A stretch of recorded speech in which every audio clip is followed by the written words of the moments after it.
સો spondylitis જેમ કે cervical spondylitis ઉંમરના હિસાબે જે ગળામાં દુખાવો ને ગાદીના દુખાવો થાય એને ઘણીવાર સ્પોન્ડિલાઇટિસ આપણે કહીએ. એન્કિલોઝિંગ સ્પોન્ડિલાઇટિસ છે એ મણકાનો રોગ છે, એ લોહીનો રોગ છે, ઇન્ફ્લેમેટરી રોગ છે એટલે જેમાં સોજો આવે. પુરુષો સ્ત્રીઓ 9:1, 6:1 રેશિયો પુરુષોમાં વધારે થાય. શરૂઆતમાં કુલાના સાંધામાં દુખાવો એક બાજુ પછી બીજી બાજુ થાય. સ્પાઇનમાં દુખાવો રાત્રે પડખું ફેરવતા સાહેબ ચીસ પડી જાય છે. ઓકે. રાત્રે બહુ જ તકલીફ થાય. સવારે ઉઠીને કમર જકડાઈ જાય બહુ. અને ધીમે ધીમે જેમ ઉપર વધતું જાય એમ પછી સર્વાઇકલ ઇન્વોલ્વમેન્ટ થાય તો એ લોકો કહે કે સાહેબ હું ડ્રાઈવ નથી કરી શકતો કારણ કે પાછળ હું જોઈ નથી શકતો.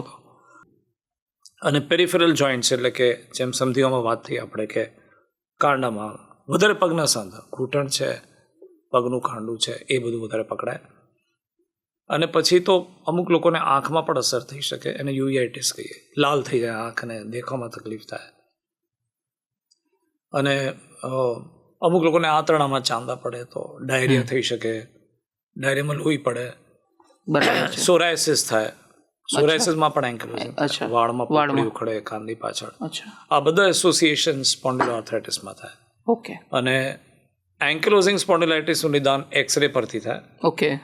બે બાજુ કુલામાં અસર હોય અને પછી દર્દીઓ બેમ્બુ સ્પાઇન જે આપણે કહીએ કે આખા મણકા એક જ થઈ જાય ને આમ પછી વળતા જ જાય, એને આપણે એન્કિલોઝિંગ સ્પોન્ડિલાઇટિસ કહીએ.